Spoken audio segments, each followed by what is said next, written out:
1, 2, 3, and we're live. Welcome everybody to another episode of D's Get Degrees.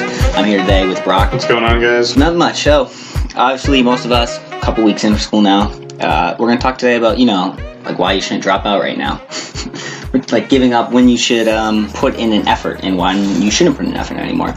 So, Brock, how's your first couple weeks of school been? They've already been alright. They've been alright. We've already had a shitload of homework.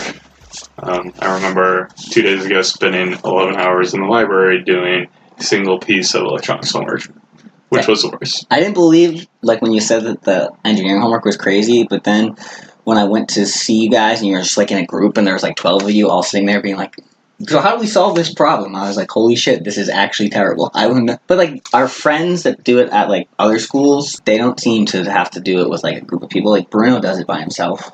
I think it depends. Some engineering is a little bit more intuitive than others, not detracting from its hardness or legitimacy. Electrical engineering just tends to be a little bit more abstract. You tend to use more abstract concepts because a lot of the electrical engineering curriculum and topics tend to deal with imaginary things or things that aren't tangible. Whereas something like mechanical engineering is a little bit more hands-on. Granted, thermodynamics, fluid dynamics, stuff like that, which is a huge part of mechanical engineering, is also abstract. But I think electrical engineering is a little bit more abstract in that sense. So it's a little harder, I think, in that sense. In the sense being that it requires more of a... It's definitely more math-based. With mechanical engineering, or I'm using mechanical as a basis because that's all the only other engineering that I know about because both my roommates are engineering. It's hands-on. You can kind of look at something and be like, all right, let's change it this way, that way, blah, blah, blah. Versus electrical tends to be, okay, we have this math problem that represents how a MOSFET works or a transistor works. Now let's put in an imaginary voltage source and get the ratio between the voltage source and the input resistance and see how that affects the overall circuit. And it's just, to me, it seems like it's a little bit more abstract in that sense. Okay. But on that note, does engineering have a class when you first start taking it that tries to weed out the students that aren't necessarily cut out for it? Because I know in some nursing programs, they put a class like super hard biology or something, some sort of science that if you don't want to be a part of, you think you want to be a nurse and then you do this sort of class, it's too hard and almost it helps weed out and makes it are you ready to put in the effort? Weed out classes are a thing for every major. For engineering, I don't know if there's I guess the specific weed out classes were Physics 2, Physics 1, and maybe Calc 1 and Calc 2, but every fucking class is a weed out class. Last semester was our Electronics 1 class, juniors, and apparently 60% of people a few years ago failed that class, which means that a lot of people had to retake it over the summer, or some people just dropped the major. And the reason for that was you had to get a passing grade on every test in order to pass. So if your final grade was a 65, which is passing in the class technically, but your overall test score was a 55, then you would still fail the class. You had to pass all your labs. So it was a little harder in that sense where they give certain stipulations. Well, that's always been the thing with engineering is it's more of a class, it's more of a major where it's just pass it. It's not, you don't need to get A's, you don't need to do this, you just need to get by. Right. Do you think that helps create good engineers? Can you know engineering and then not, are the tests that hard? It's kind of I don't want my doctors and nurses being D-level students, but it seems like engineering, it's that is almost a right, degree. Well, the point is, engineering in general, I'm going to speak within the realm of electrical engineering, is such a broad topic. It has so many fields. It consists of a lot of fields. You have power, you have computer, you have RFID, you have nano, you have medical, you have all these topics to cover, so they shove it all down your throat, and if you can pass, just pass, and get to the end, then you can really start specializing. So senior year, you can start specializing whatever you want. Like next year, I'm taking space utilization, medical devices, and robotics. And those are the three that I'm, somewhat interested in, and then from there, I'll be able to start specializing. But I get what you're saying. Where is just passing enough? In my circumstances, I think so, because. But you've even said that you don't even really want to be an engineer. Right, I don't really care for that.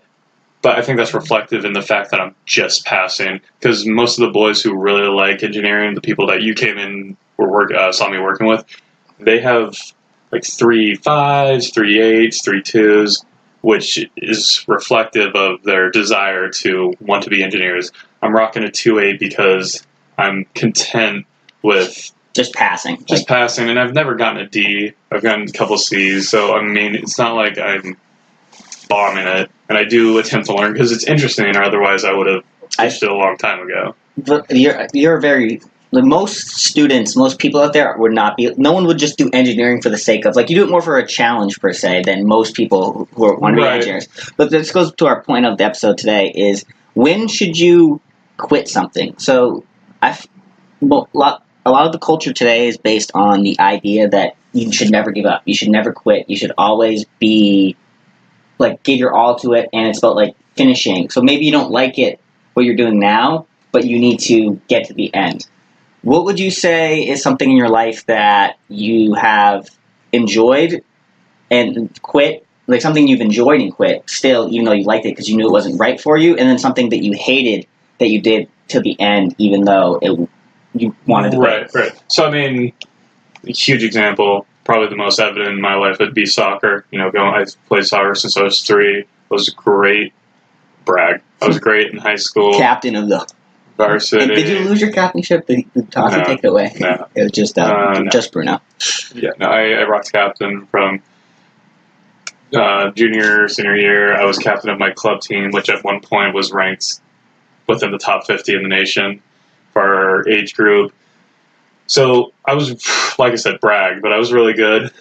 But it wasn't where I wanted to go in life. I never really had the goal of being an MLS player. I wasn't like, hell yeah, let me be the next MLS star. I want to be the next Messi. That was never in my cards. So come senior year and come the prospect of playing soccer in college.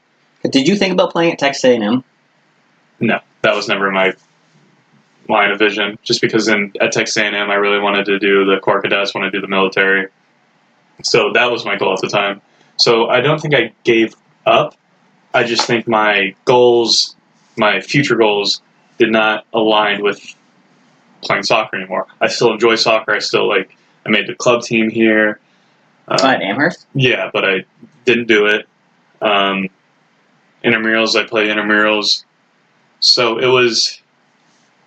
that came down with more time management issues, but it just wasn't in my line of vision. So I think. So you, as someone that enjoyed soccer, it's not like you hated soccer, but it never was something that you strove to do. Right, you just did it because you were good at it. You played it your whole life.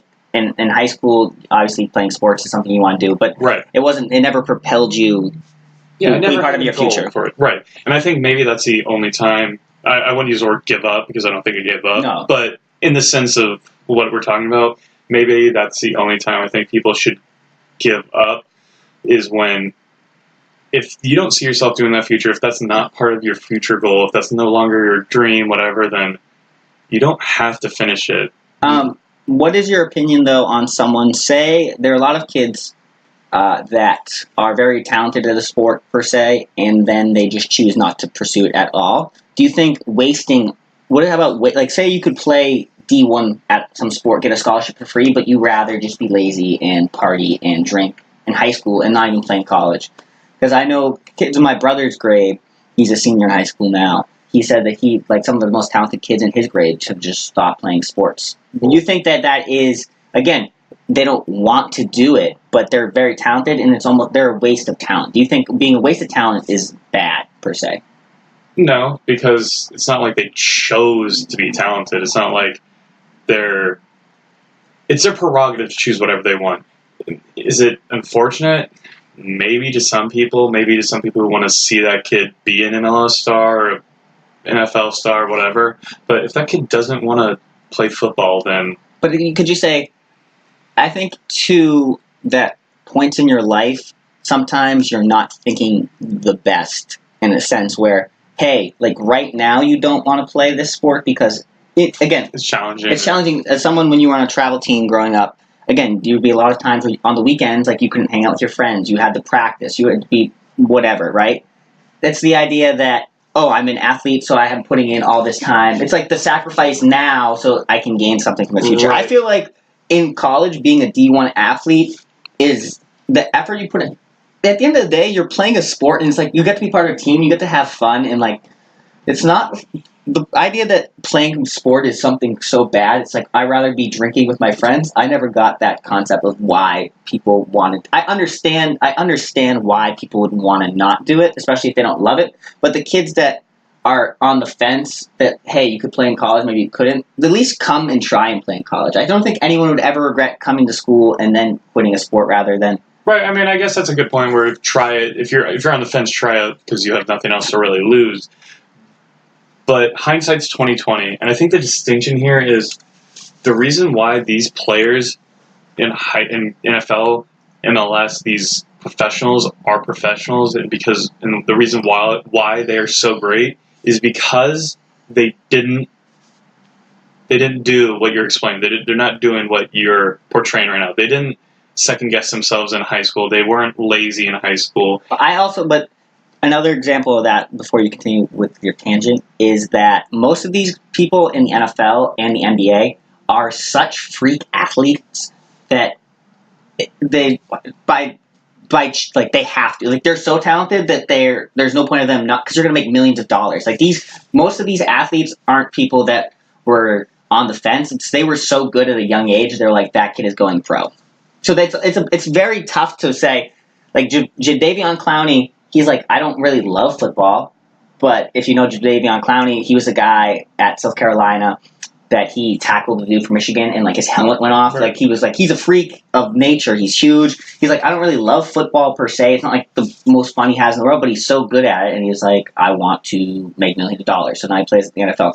It's a big difference too. Like someone like Isaiah Thomas, for example. He's 5. They say he's like 5'7", so he's like my height, but he wanted to play in the NBA. Yeah, so he would try every day. Like, you put in the time. So that's someone like, he's not on the fence. But someone that's, say, like your talent-wise, you could have played in college.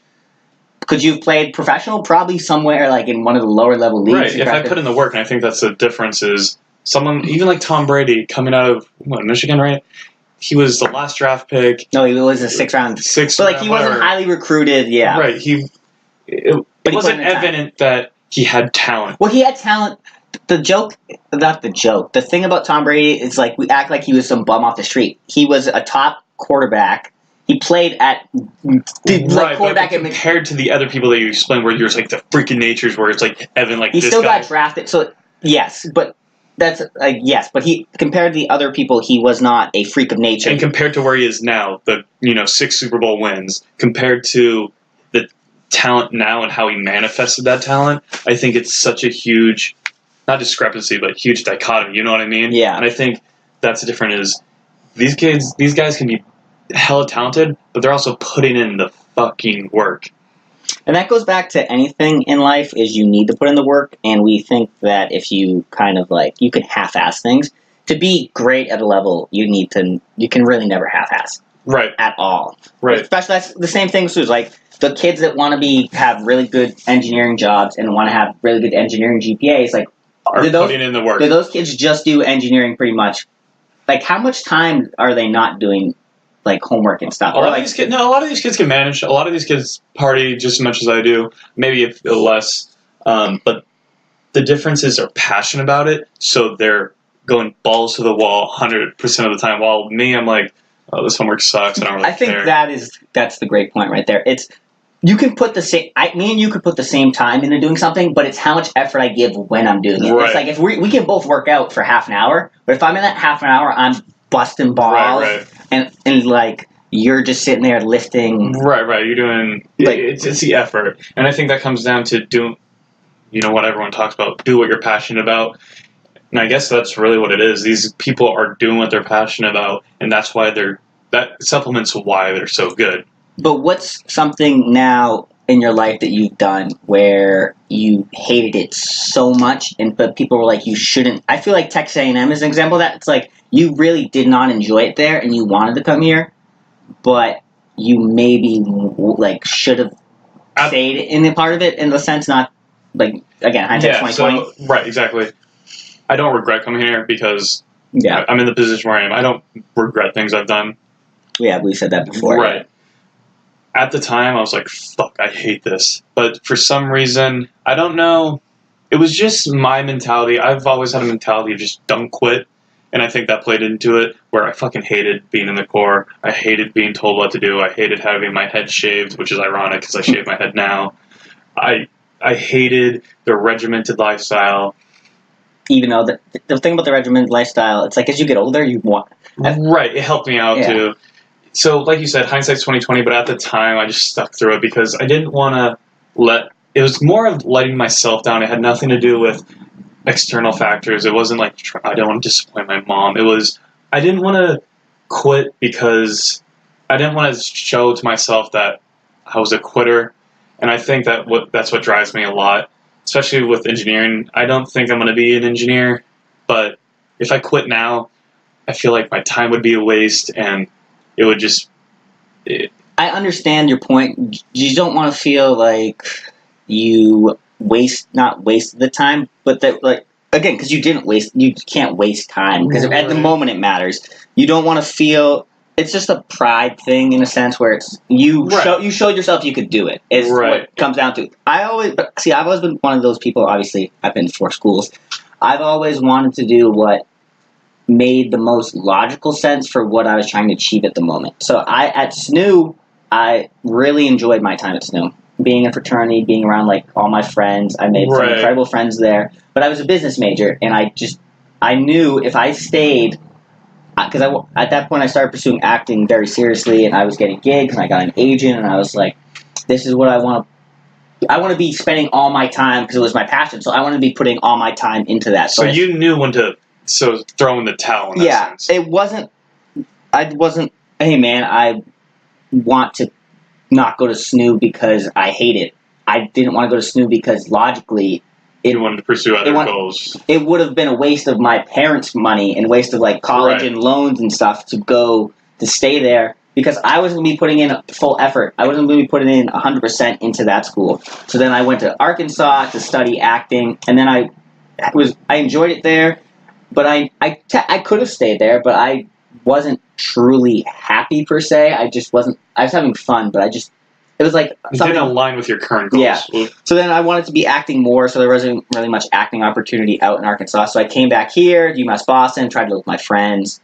It just didn't work out, per se. And then so I was like, okay, I can finish. So I know people at UMass Amherst. I came here. And now, yeah. But my point being that I've always been someone... I don't look at things as giving up. I've always been... If I know I can accomplish it... It's like, yes... I'm not a business major, but I know if I wanted to do it, I could. And I guess that's sometimes people would say that's like a bad mindset, to be like, well, you need to actually do it. In my head, I'm like, no, I don't. If I know I can do it, that's good enough for me. That makes sense. I think the difference is you had a goal, you knew what you're passionate about. My goal right now is, join the military, do languages, because I still don't know what the fuck I want to do with like my main goal. I have so many different ideas. Like, I've entertained the idea of being a detective. I've entertained the idea of, working with CIA, FBI. I've entertained the idea of being like a kindergarten teacher. I know that in the end, the one unifying theme throughout all those jobs is helping people. Exactly. But I don't know how I want to necessarily express that help through a job. So I've just been kind of riding the wave trying to figure it out. Because if there's one thing I know I'm going to do, it's going to be a job, like I said, that involves helping people, whether it be like a paramedic in that sense, detective in that sense, teacher in that sense. So I know somewhat of a direction. I just don't know how I want to manifest that desire into a job. And that's what I'm kind of figuring out right now. I think that is a great point, too. Just being that the same way how at first I've always enjoyed I've always enjoyed being an entertainer in a sense. I always enjoyed making people like feel some sort of emotion, whether it be happy, like laughter. Right. So like in high school, we did the thing with senior project where I got to do some stand up comedy. I got to work with one of our like famous comedians from our hometown, Christine Hurley, came second place on America's Funniest Mom on Nickelodeon. So I got to do a stand up set. So then I really liked that. My friend in high school, Neil, he was making movies. He goes to BU now for film directing. So I got to be in his student films, and I was like, oh, maybe I want to do acting.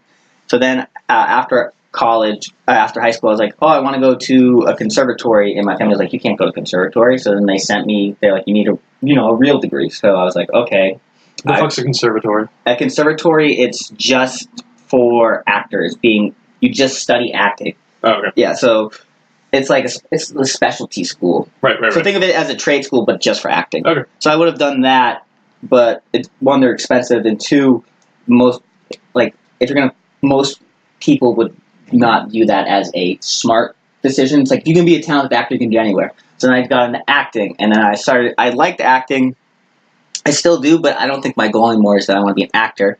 And then I started doing, and now I was like, oh, I'll make a podcast because I want to tell stories. I feel like I've done a lot, and that way I can still entertain people and hope to give them advice. And then now I do DJing, and I started DJing because it's like, oh, I get to be. I always like being part of the party, but I don't really like partying per se. I like being in charge of the music and making sure everyone else is having a good time.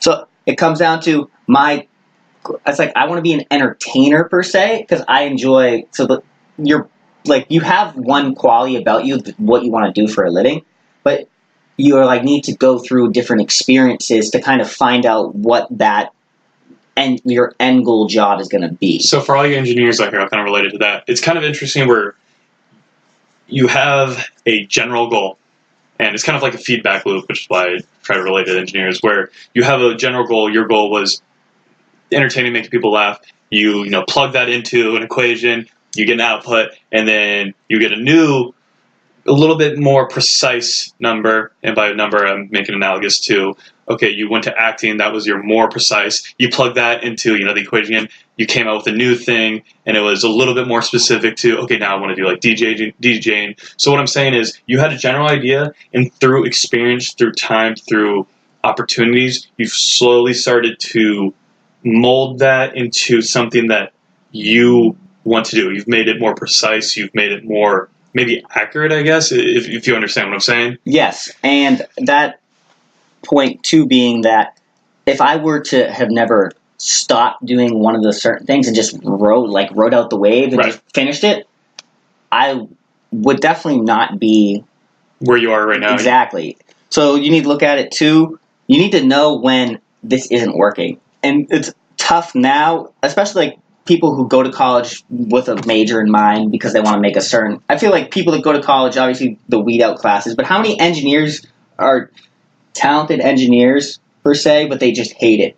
They hate it so much, but they know that. Probably a lot, but I'll relate it more to my Japanese class. Yeah. I think a lot of these people have the idea, like you were speaking about, they go in with a major. They go into Japanese classes with certain ideas like, oh, I like Japanese because anime, whatever, I'm interested in culture, whatever reason. But then when they start doing Japanese, they're like, holy shit, this is hard, or holy shit, this is not for me, fuck languages.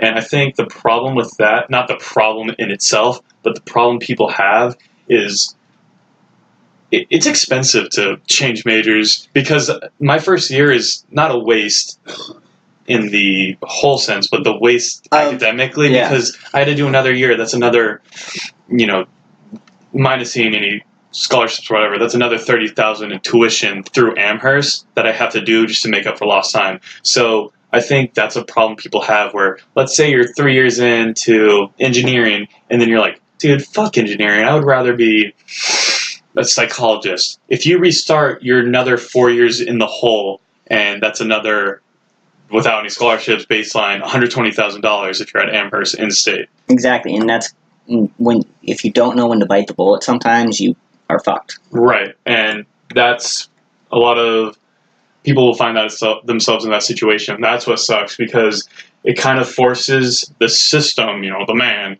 kind of forces people to do shit they don't want, because I feel like even myself, I find myself kind of getting trapped by this idea where, okay, you know what, I'm going to graduate, I'm going to have debt, but I'm only going to do this job for 5 years to pay off debt. That's the classic example of everyone you'll ever And then talk you to. see and then 10 years go by, you're like, oh, just another 5 years, just so I can do the thing. 10 years go by, and then you're fucking 6 years old, you're like, I never quit this job I fucking hate. And even for everyone who watches The Office, Jim talks about it all the time, where he talks about how he only saw himself at Dunder Mifflin for like 5 years, and that 5 years became 10 years. It's during the episodes where Athlete, he gets offers from athletes, and he's like, damn, young Jim.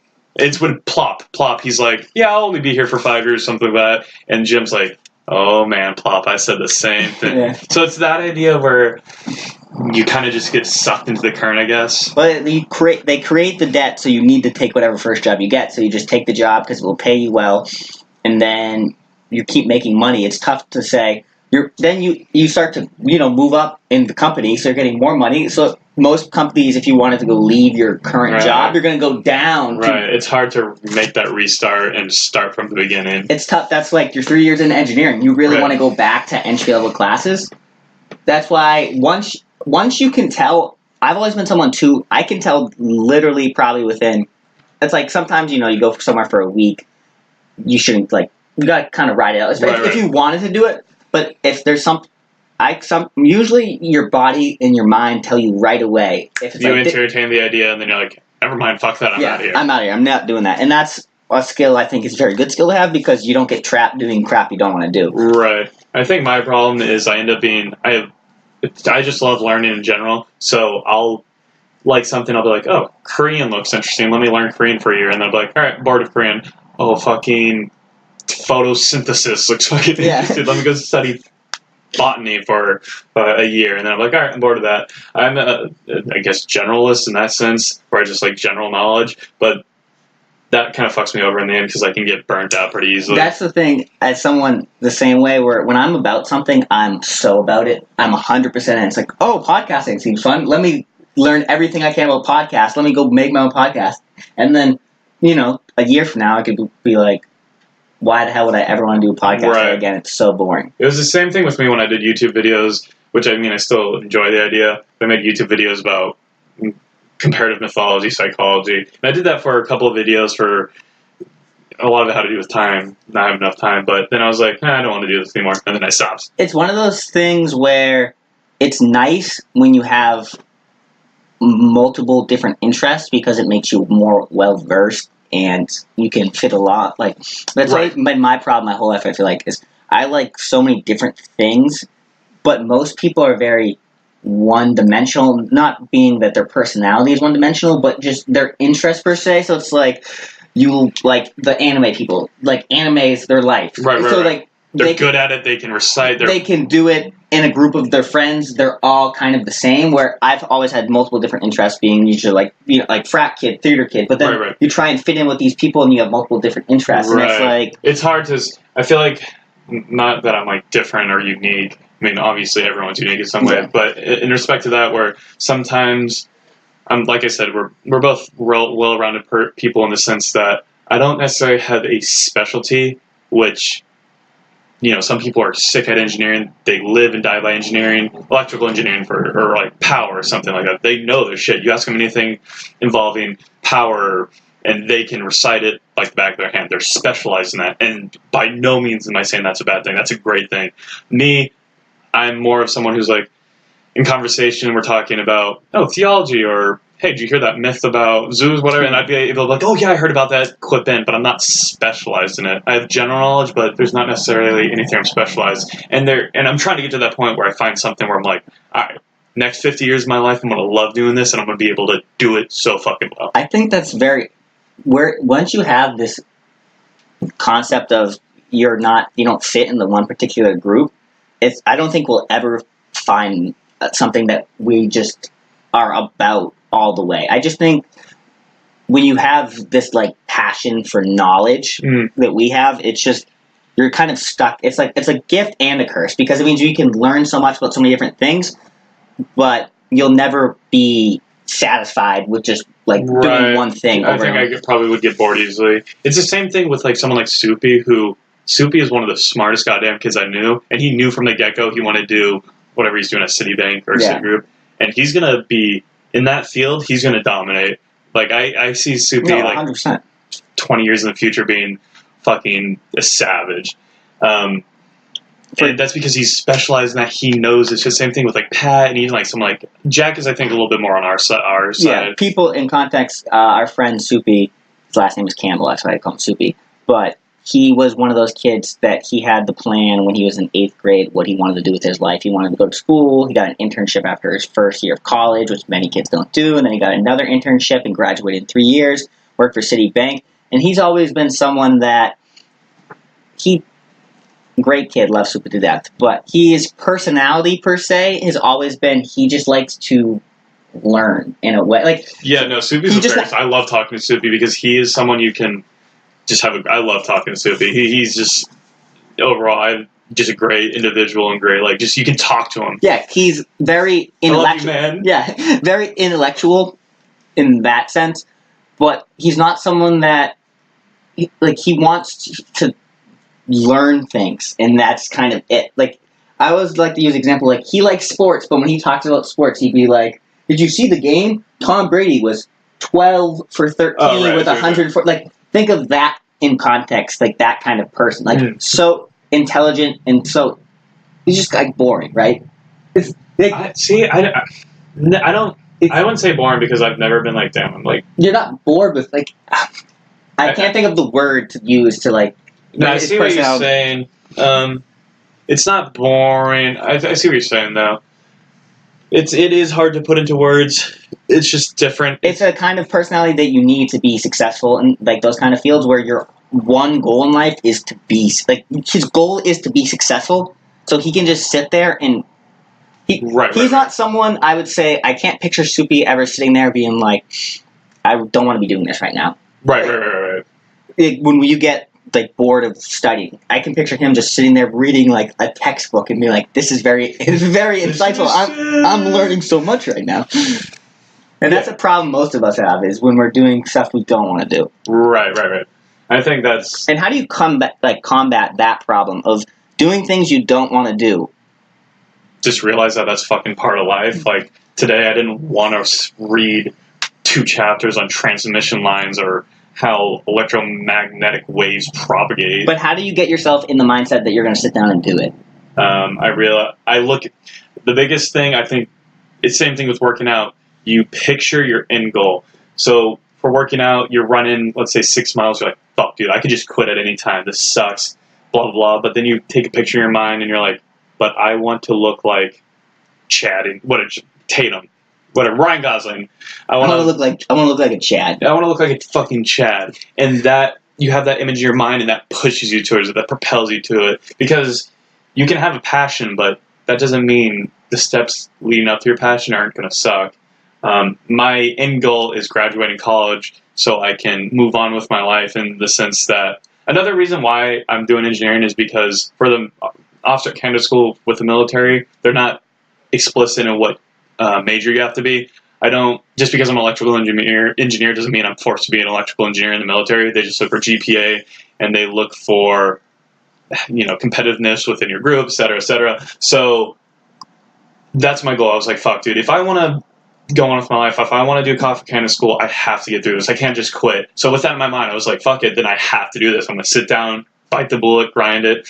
And also, you have to not trick your mind, but while I'm reading, I'm like, okay, this sucks and this maybe isn't interesting to me, but I am learning something new. You know what I mean? So, hey, I don't think I'm ever going to learn about transmission lines, but now I have one piece of knowledge that I didn't have 10 seconds ago. And I think that comes back to what we talked about. You shouldn't compare yourself to other people. Be a better person than you were yesterday. Even though I just learned some what I deem useless knowledge, I'm a better person. I have more knowledge than I did yesterday. That's true. I've always struggled. I could never be an engineer because I need to have some vested interest. Even working out. Working out is still fun, and there's that feeling of after you work out where you feel good. You can see the results. Whereas when you're doing something that you have no passion whatsoever in, I've never been able to get myself to do it. So things like DJing, I could spend 12 hours just practicing doing that, listening to music. That's because I love music and I don't know, it's just fun to DJ. It's a cool experience.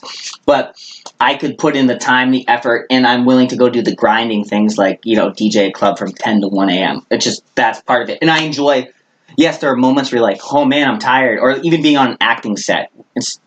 Every time I've ever been on an acting set, they're like 12-hour days. There's a lot of standing around, but I still have loved the experience. You have to love the grind. Almost. Right, I agree. It was the same thing with soccer. I did soccer, or any high school sport. You do it every day. There was days where it was 2 o'clock to 6. For me, it would be 2 o'clock to 7 p.m. of just straight soccer because I go from high school to club. But not once times I'd be like, damn, this sucks. But it was always, but I fucking love soccer, dude. This is fucking sweet. I get to play. I get to do this. And I think maybe that's the difference, and I think that's what you're trying to touch upon.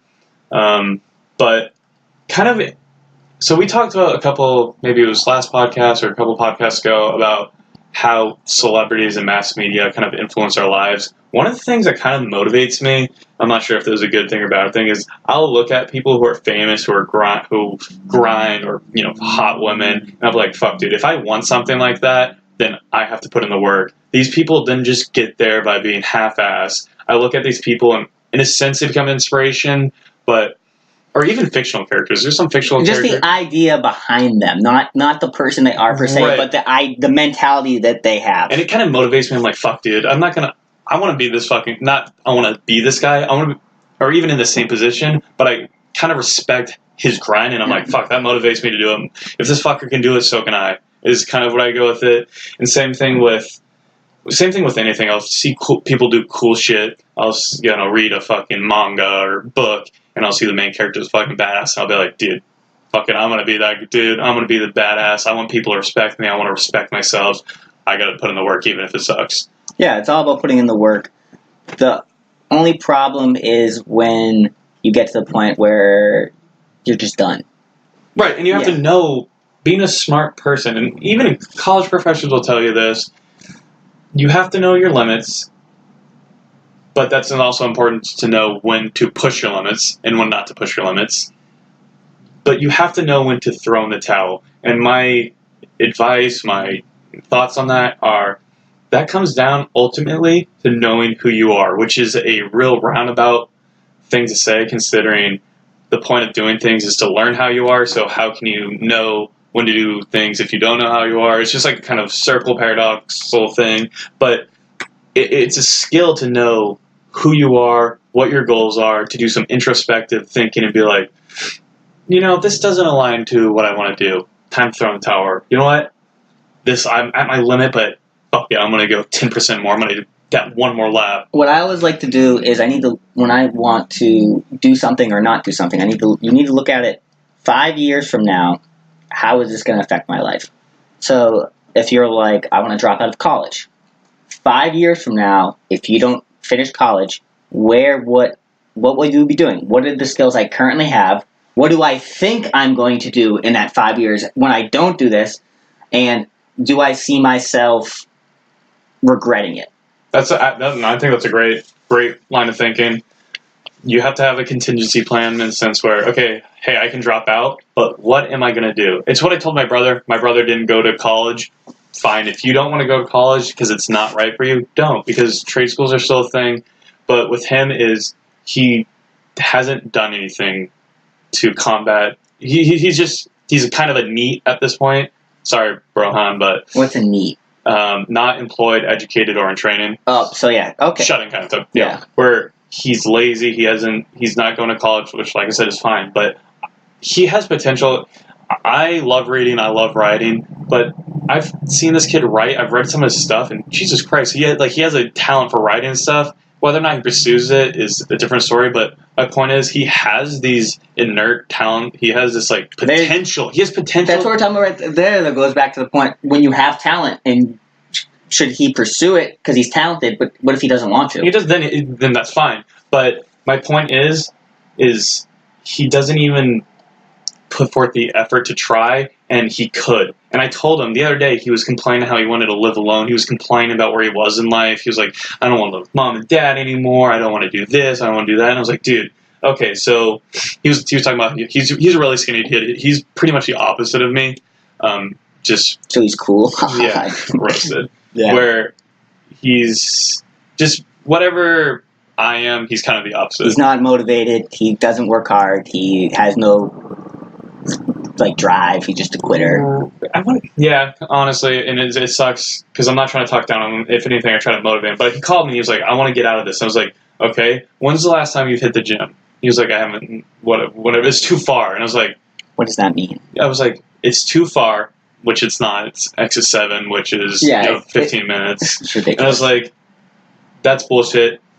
And it's what we talk about every fucking episode. Take responsibility for yourself, Rohan. Brendan, take responsibility for yourself. You want this, right? Yeah, I do. Alexander, I want this.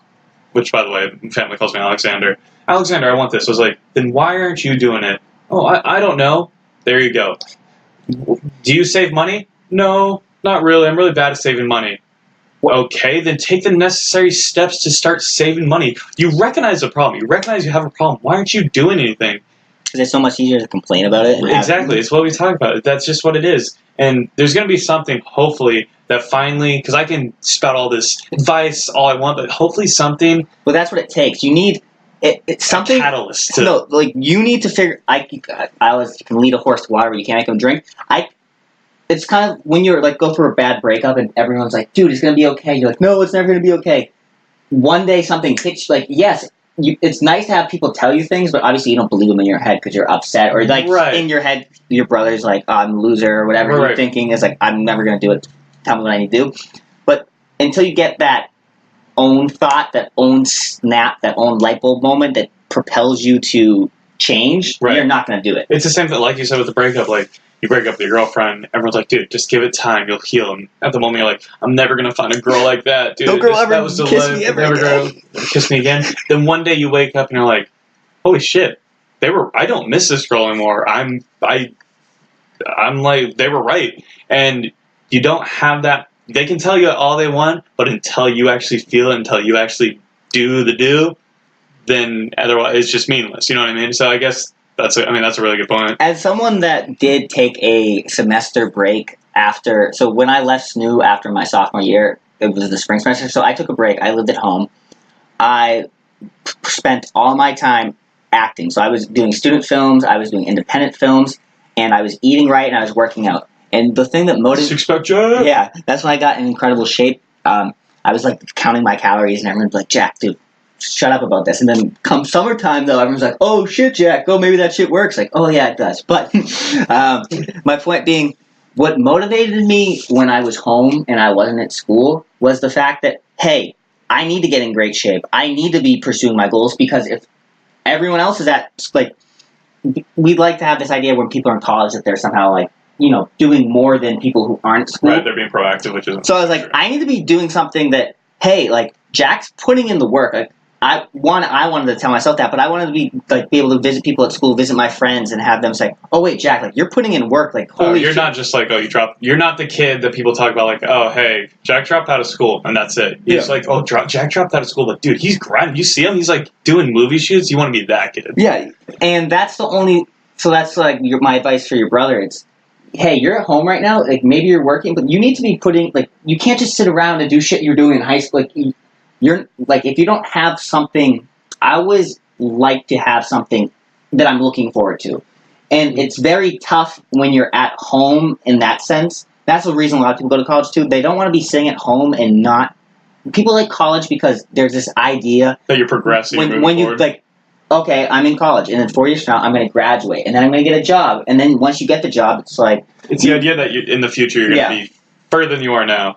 But when you have nothing going for you on at the moment, you can't picture something in the future that could possibly be happening for you. And then if you don't have a skill or a passion, it's you're an actor. Okay, you have no role, but you're I'm talented. I'm going to put in work. One of these days I'm going to get my break. I want to be a writer. I'm writing books. One of these days, you have something that you can be working on every day, or a skill or a trait or something that will propel you hopefully one day to get you some sort of work or some big break. And when you don't have any of that, you're just you're lost. stagnant. I know we talk about how you should never compare yourself to other people. This is more of an anecdotal story, but I remember going back for, it might have been Christmas, it might have been Thanksgiving, and we were in the bars with the boy. Everyone from Plymouth was hanging around. We were with the boys, and I was looking around. I was like, holy shit, dude. I do not want to be here in 10 years as a townie. And for some reason, it was a subtle revelation I had that continues to motivate me where, to each their own. But some people, they're going to be in Plymouth 10 years from now doing the same thing they were in high school, the same thing they were at the age of 20. They're going to be 50 years old, going to the bars, doing the same thing. And they're going to be fucking townies. Which, hey man, if you like that, like I said, power to you. Power to you. But for some reason, I was sitting there and I was like, fuck, this is not going to be me. I am not going to be here in 10 years doing the same thing. I want to roll up to my fucking 20-year reunion balling or whatever. I don't want to be a townie. And that motivated me. And so I know we always say don't compare yourself to other people. And maybe that's not really comparing yourself to other people. But I was like, fuck, I do not want to do this. It's not really comparing yourself to other people. It's just I hate to say that those lives are meaningless. If that is your passion, you like to do it. It's just the idea, the concept of just still doing what you're doing now is such a scary thing that I would never. If I was still doing like things that I did in college, being poor, like 10 years from now, going to the bar and being like, yo, dude, Friday night, we're going out to the bar. It's going to be lit, dude. Where the chicas at, bro?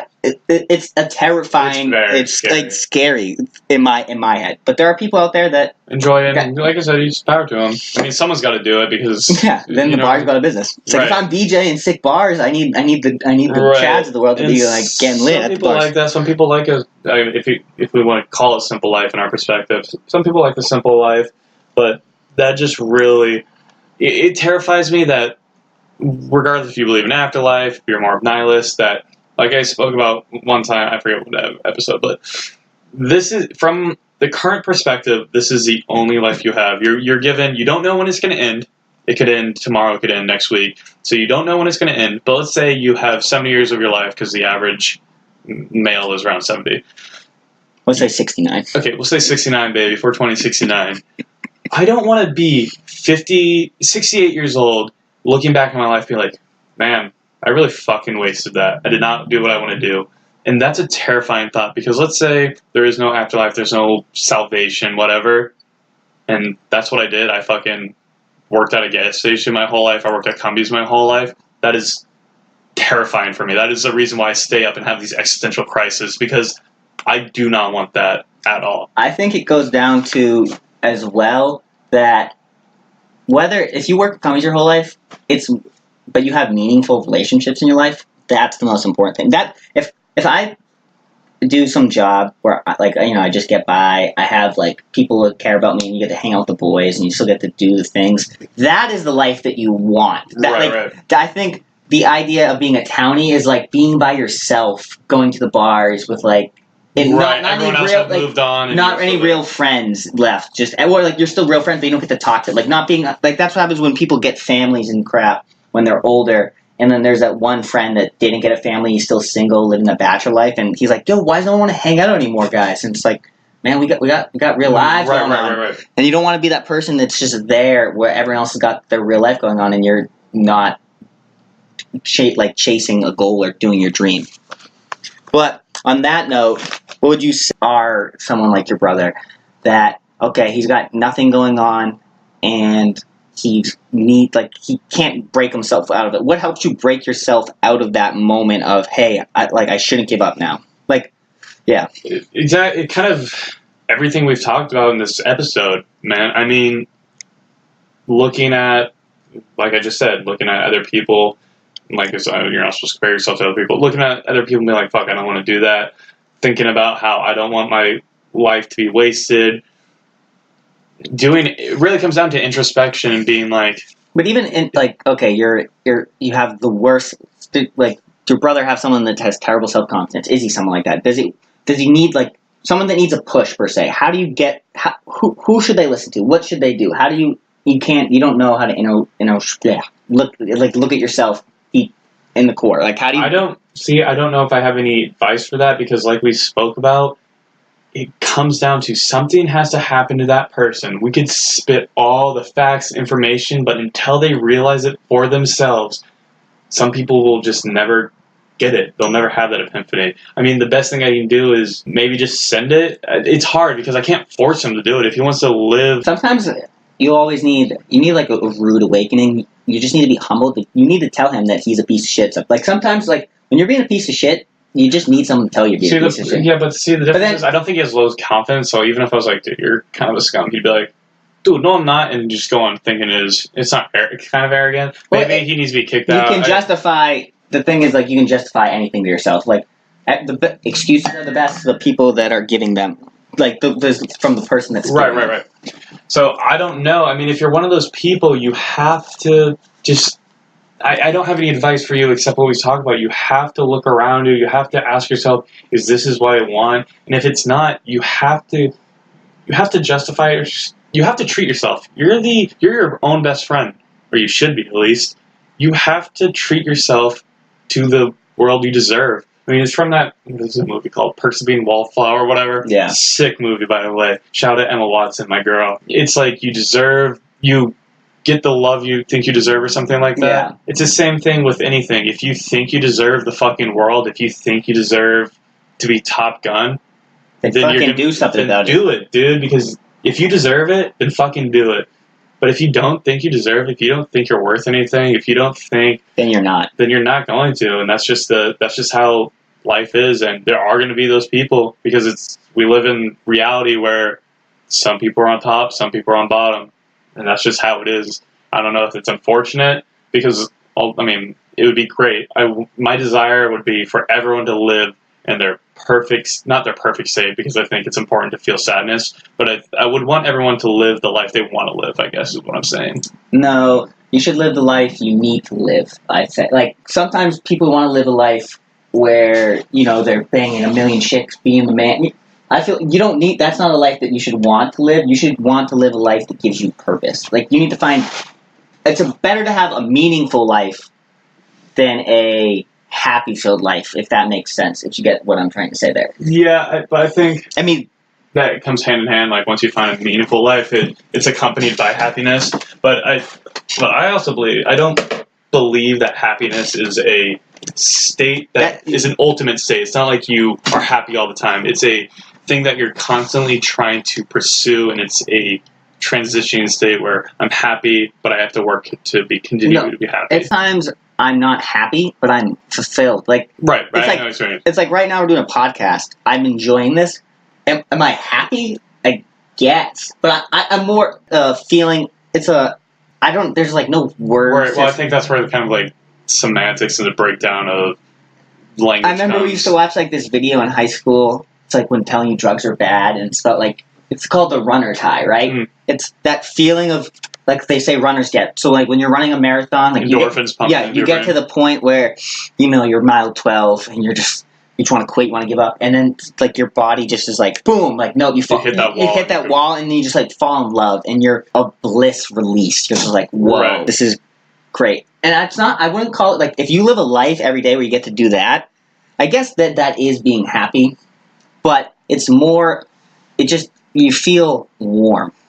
I guess that's a good way to put it. I mean, it's not happy in the sense of, when you're happy because you just won the fucking lottery, or when you just won a soccer game. It's not that type of happy. It's, I think what you said, it's a mix between like happy, fulfilled. Maybe it's more of what people try to describe, or religions try to describe as nirvana, where it's like you're at peace with yourself. It's like it's like when you're a teacher and you're teaching a student, and the student learns something for the first time. You're happy for them because you feel like you've done something good with your life and your time. Right. It's not like a happiness like, oh man, I'm got laid or something. Right. It's a different type of happiness, and like I said, I think that's more of just a breakdown or limit of the use of language. But I definitely get the nuance in what you're trying to describe. Like, oh, that's not happy, but it's fulfilling. So I understand that, and I think that's a good point. I think, that's what everyone strives for. But what would you say... Yeah, so last question, though, being, would you say that ignorance is bliss? that being, I feel like we are never going to be the type that will have a fulfilled career in one thing, because we were saying that we get bored easily, because we're very broad knowledge-wise, things that we enjoy. We're not specific in one thing. Do you think that makes it so your life will never be as fulfilling as someone that has a true passion for one specific thing? I think it comes down to the idea of like the red pill, blue pill, where, in the Matrix, where you can take the red pill and you'll go down the rabbit hole, or you can take the blue pill and go back to your life. And so personally, I don't think I would ever want to go back and just, if I could restart and just live the blue pill life in the sense where I'm ignorant of whatever I'm ignorant of, but truly happy. I don't think I would want to go back to that. Will I ever be fulfilled? Who can say? I think that comes down to me. Maybe I find something, maybe my fulfillment comes from my family, my wife, and the meaningful relationships I build, whatever. I think it's an interesting point, though, that some people are never fulfilled because they don't have one thing. Right. That makes, I always look at life, so I always like to ask this question when people say things like, what, how you just do that? You just gave up something, you just left something with an opportunity. I always say, if the world ended tomorrow, in a sense that, say society crumbled, credit cards went down, and nothing matters, degrees don't matter, it's just us. Mm-hmm. It's like, the only thing that matters are the people that are close to us that we care about, because they're still there. Like, all this, like, everything else, degrees and stuff, it's all like fake things. Fake news, baby. Yeah, fake. Real. It's like fake news. It's the idea, okay, so I have 3 credits left before I get a degree. And then I get the 3 credits, and I get to the degree. Am I a different person than I am yesterday? No, I'm the same person. So you're the same person without these things that give you more meaning, make you more intelligent.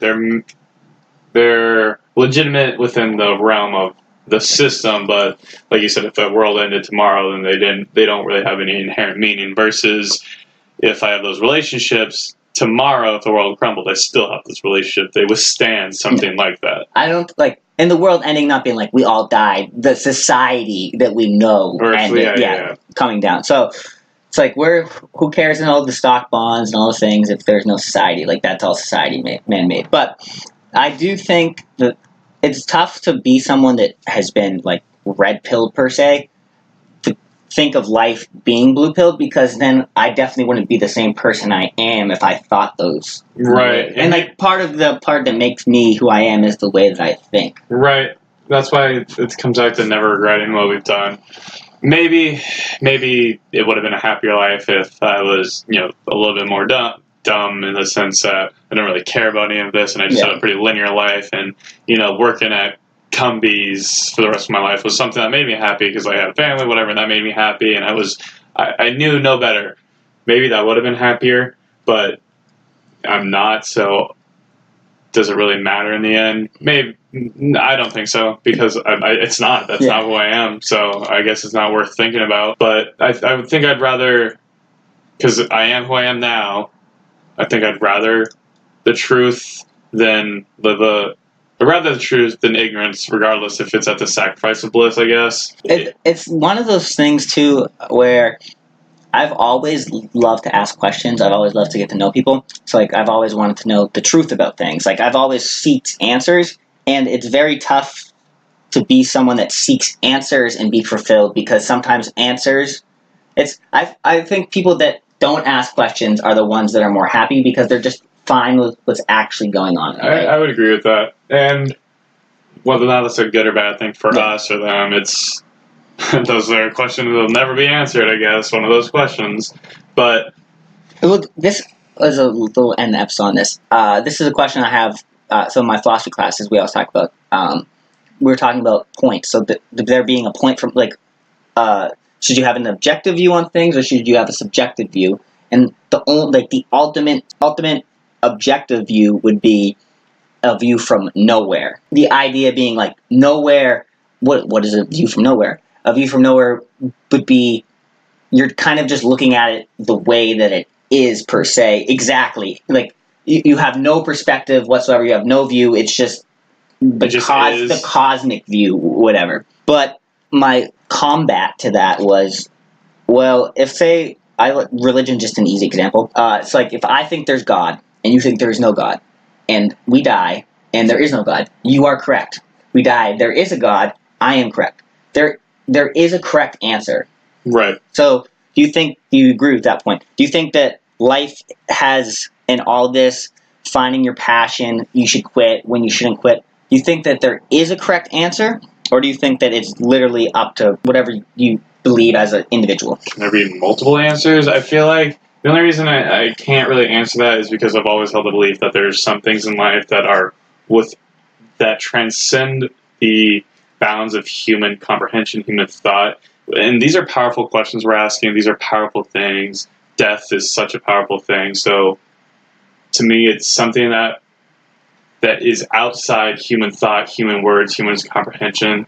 So the idea of an answer, right, wrong answer, even putting into within the realm of our own linguistic ability, like understanding right and wrong, yes or no. It transcends that, in my opinion. So I have no idea because it transcends the realm of anything I can even begin to comprehend, and that is what I believe. Which is why I don't think I'll ever be able to answer that. If there's some things that are objectively wrong? Like my feeling is killing is objectively wrong, but what about self-defense and stuff? So there's a lot of I took a philosophy, a comparative literature course about objectivity, absolutism versus relativism, and I mean, yeah, at first I postulated that the idea that there are some things that are just inherently wrong, absolutely objectively wrong, objectively immoral. But as I started to get a little bit more perspective on, how, for example, Nigerians live versus Americans and their cultural differences, it kind of brought to light that maybe things are a little bit more subjective than I originally thought. And even thinking about something like killing, where killing is wrong, in my opinion, always, but what about killing in the self-defense view? And also brings in the idea of the trolley dilemma, where should you go left or right? If you can pull a lever. So you're on a one-way track. So you're on a trolley, and there's 7 people on the left track, or there's a single person on the right track. So do you kill one person, saving the lives of 7? But then you can add factors like, well, you know the person on the right, and you don't know the people on the left. So it's like, well, you know them, and that's the idea. Should you? Does the few of the many outweigh the few of? Which is hard for me because this is more specifically to the trolley dilemma. Is I contend that human life is all equal. All human life is equal. But if I just let it happen, am I responsible for the death of 7 or like that? And my only answer to that is, yeah, I'd probably pull the lever to kill the one person, but that doesn't mean it's right. I would just have to live. It was just a shitty situation, and I'm just gonna have to live with the knowledge that I just committed in lack of a better word, a sin. So I would just have to live with that responsibility. But that's sometimes you're in a lose-lose scenario, and that's part of life. Sometimes, again, you got to bite the bullet. You need to get to a point, a conclusion where, hey, man, maybe it's not what you actually want to do right now. Maybe it's not going to make you feel fulfilled. Maybe you're not going to feel happy doing what you're doing right now. But guess what? And it's a lesser of 2 evils, and you just need to pick the one that you're not going to feel the most remorse for, I guess, and that using the trolley situation and using life in general. Right. It's interesting, and it's one of those things where I'll leave it to philosophers because that is something where I'm like, dude, fuck you, don't put me in that situation. But I guess to answer your question, I guess I'd pull the lever. But that doesn't mean that I would try to justify it for myself. I would just have to live with the knowledge and responsibility. But that goes back to some of the things. Sometimes you need to admit that you're wrong in life. Like sometimes, yes, you just had to accept the consequences for what they were. But that didn't answer the question. Do you think that there is objective, a right and wrong answer to things? Like, do you think your brother, if he just, do you think it's a waste of a life if you are, ignorance is bliss or whatever? But do you think if you waste your life doing nothing, you live at home? If I have to give an answer, despite it just transcends you, then no, I don't think there is an objective answer. There's the correct way to live is the way that you choose to live. There isn't like there. You don't think you can waste your life. Well, I mean, you have said. Well, I think it's all perspective because someone like Brendan, or someone who's more complacent and more, yeah, I'm fine living like combies. To me, it might be like, oh, you kind of wasted your life, bruh. But to them, it's like, hell yeah, I just lived a great life. But it's always what we say, you can't lie. I can lie to you, but you can't lie to yourself. And I don't think anyone that actually lives that life, that's like your brother called you and said, hey, he's not happy with how he's.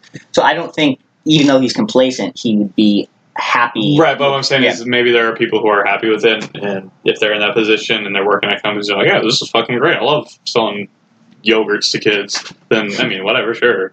I don't think objectively that's wrong because, like I said, someone has to do it. There has to be. So it's hard, and that's why I only really try to look at myself in the sense where most of in regards to that scenario,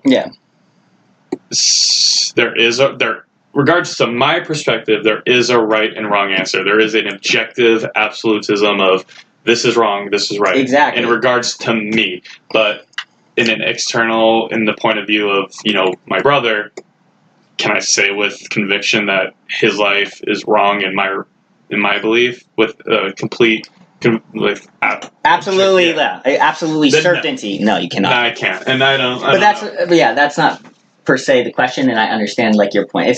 That's obviously a question it's not something you can. There is no. That's the problem with all philosophy, I believe, in general, and that life is so subjective. And we always, want to make wide assumptions about everything, where life is really so much more basis to basis, the moment, like, view on things. Like, right. If you think of it, like a lot of deterministic people believe that if you had every single variable in the universe, then you could map out the way people would react in the sense that there's no free will, that the way I'm acting right now, my actions are a result of billions and trillions of variables going on in the universe, and that if we knew every single variable that was going on, we could dictate. We could, predict how, okay, if I do this action, then Jack's going to react like this. I don't know if I agree with that. It makes sense. I understand that point being, it's kind of like, okay, someone grown up, like, who lives in a single parent home in like a poor ghetto environment, they're more likely, based on these factors, to live this sort of life. And then how everything in my past is kind of just like choosing the way I react now. Right. So that's why they're like, there's no free will. But the only problem I have with there's no free will is the idea that, okay, so like I was a baby at first, so like, am I born with all the things that I'm ever going to be able to think? Well, I think they would argue probably that you're a blank state, and your first interaction with the outside world is the first variable, or the first, I guess, action, like right when you're born, or even when you're even conceived and you're just the zygote. The external factors of the world, the universe, contribute to your outcome and your actions. See, the problem I have with that is it's limited to, like I said, human comprehension, what we believe. Because within the realm of physics can be described by certain things. Like, you have equations, and the laws of physics dictate that certain outcomes are going to happen. You burn energy, then energy is not created or destroyed, whatever. So there are certain laws, and that's where their thinking comes from, is derived from, where we have certain variables, and given those variables, we have an outcome. So why can't we apply that to human life, where humans, if we had every variable in the universe, then we would be able to calculate what a person's going to do. And I don't know if I believe that, because I think there's a lot more. There's a lot more to humans than calculations. There's feelings. There's the idea too. It's like, okay, like, yes, so you can say, they're like, dopamine's a thing in your brain when you whatever. But the idea that, so I'm doing something, I get this feeling from dopamine release, but why is this thing externally causing dopamine? Like, why do I enjoy DJing? Why do you enjoy soccer? Why do we enjoy learning? Why is this creating this, like, dopamine feeling for people who get that same feeling doing some different task? I think a lot of people just argue that it's biological reduction, where, like, first example, sex is because biologically there's a goal in mind. which. But that's sex, and that's like a thing. Well, I think they would reduce your desire to DJ or whatever. They'd probably find a way to be like, okay, it's because of this biological so and so, which, like I said, I don't necessarily agree with or subscribe to. But I've talked with a lot of people who are reductionists, and they like to say that, which is interesting, I guess. And maybe it's just because I'm more comfortable with the idea that I'm special or we're special, and that something like love means something. I just don't get the idea. So in philosophy class, I don't know what philosopher said this, but maybe you do. He said that the philosophy that you have is the type of person that you are.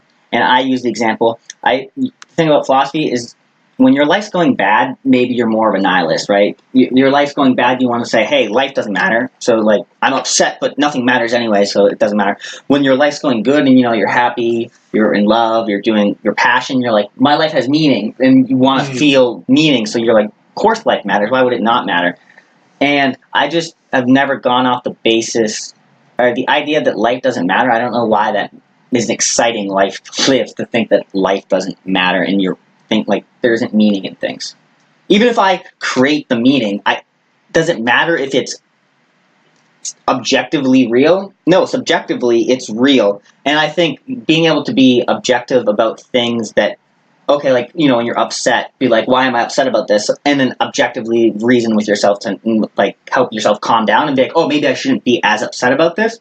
But I still think it's a much more fulfilling life to have a purpose and a meaning. I think people would argue what we were trying to argue earlier about the ignorance of bliss. They'd probably say that, oh man, you're just being ignorant because it's not happy. And they would take the stance that, it's not fulfilling, but I would rather subscribe to the truth. And their truth is that life doesn't have meaning. And they'd rather go with that because it's the truth to them. And like we were talking about earlier, where because it's a truth to them and they don't want to subscribe to the idea that, or subscribe or be in the life where, they're ignorant but blissful. Yeah. I don't know if that makes sense. The idea that, so they rather be the idea that I rather know the truth, and if the truth hurts, that's okay with me, because I rather live in existence knowing that, hey, life doesn't matter, but that's okay because I know the point and meaning of life, rather than saying, oh, life, let's pretend it matters. So I think maybe that's their rationale behind it. And our last point of today's episode is, so we're talking about how in philosophy that there are 3 different kinds of truths. And you can be more or less truthful.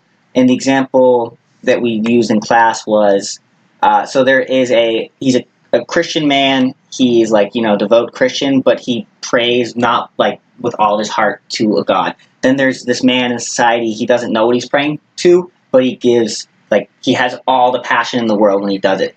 So and then the idea was like, man who like prays with all of his heart is more truthful than the man who half-heartedly does it. That you believe, that kind of goes back to your point right there, where their truth would be this. So the idea that is truth subjective, and the problem is I have with this is using the word.